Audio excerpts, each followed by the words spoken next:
Bom, agora que você já conheceu o produto de fabricação própria e produto semi-acabado e já entendeu toda a lógica, agora vamos visitar o produto de revenda. Então já deixei uma caixinha de som aqui configurada, ok? Aqui está marcado como produto de revenda. O que a gente precisa fazer é o seguinte: quando você chega nesse formulário, tem algumas configurações de créditos tributários, ok? Então, 4 delas.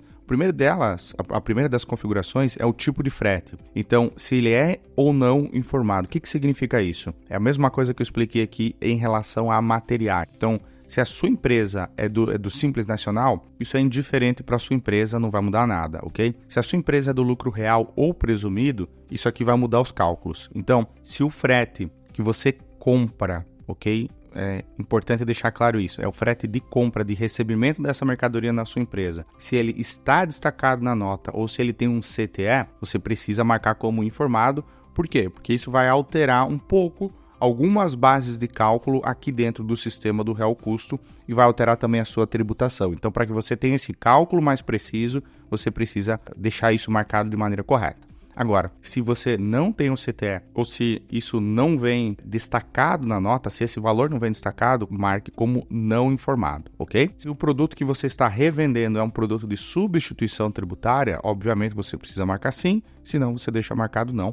E você já vai entender o que vai acontecer aqui embaixo, quais são as mudanças que você terá aqui no formulário com sim ou não. Eu vou rolar um pouquinho para baixo. Bom, aqui você já consegue ver os impostos. Quando eu marco sim, ele vai abrir outros impostos aqui, olha só. Pronto, ó. Ele abriu esses outros 3, que é o ICM, o ICM, a alíquota interna, a MVA e o substituição tributária, ele foi adicionado aqui ao cálculo, tá bom? Por enquanto eu vou deixar não, que é um formulário mais simples, só para te explicar uma visão geral, ok? Então olha só, essa caixinha de som, ela tem um custo, eu pago para o fornecedor R$ 395.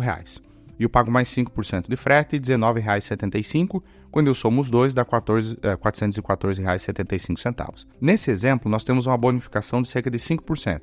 Então, o meu fornecedor me bonifica em 5% com produtos. Então, eu estou descontando uma bonificação de cerca de R$ 19,75 aqui. Se não tem bonificação, se não tem frete, deixe zerado, simples assim. Legal. Aqui, o que acontece? Olha só, 3 desses impostos são créditos tributários. Então, 165, 7,6% e 12% nesses exemplos. Então, como você pode ver, aqui está com um número de menos. Então, menos 5,73, menos isso, menos isso. E esses últimos dois, a diferença de ICM e o IPI, eles não são créditos tributários, eles são débitos aqui. Então, são custos para a empresa. Então, nesse caso, ele está com um valor positivo e positivo. Então, o que está sendo feito? Qual é o cálculo que está sendo feito? Basicamente é o seguinte, o custo mais o frete. Nós chegamos nessa base aqui, R$ 414,75. Depois, nós temos R$ 414,75 menos a bonificação, menos o PIS, menos o COFINS, menos o ICM. E agora, mais a diferença de ICM e mais esse IPI,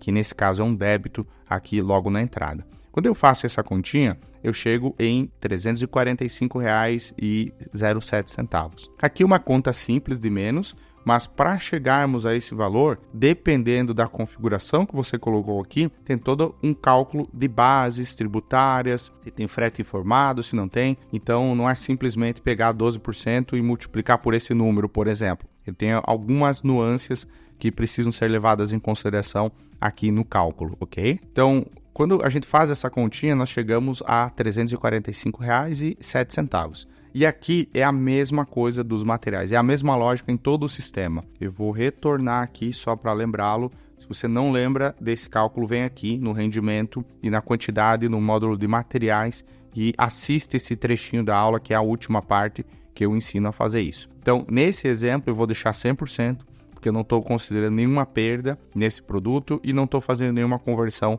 em termos de quantidade. Então, a quantidade ficou 1, esses dois valores ficaram os mesmos, ok? Agora é o seguinte, caso esse produto seja um produto que tenha substituição tributária, eu vou marcar sim aqui, vou rolar para baixo, e aí deixa eu tirar isso aqui, só para ficar um pouco mais real, vou pôr 18%, por aqui, por exemplo, 135%, ok? De MVA. Isso aí. Então, o que vai acontecer aqui?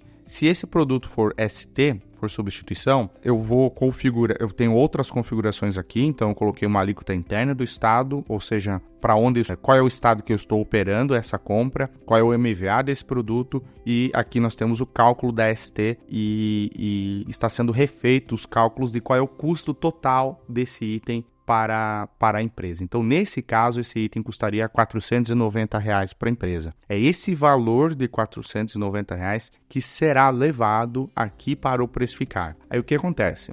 Como é que a gente programou o sistema? Eu vou voltar aqui para um produto sem ST para refazer esses cálculos. Então, como é que nós programamos esses valores? Funciona assim, esse valor de 490 ele será levado para o precificar. Então, independente da maneira ou do canal de venda ou do preço que eu estou vendendo, o custo é o mesmo. Então, será R$ 490.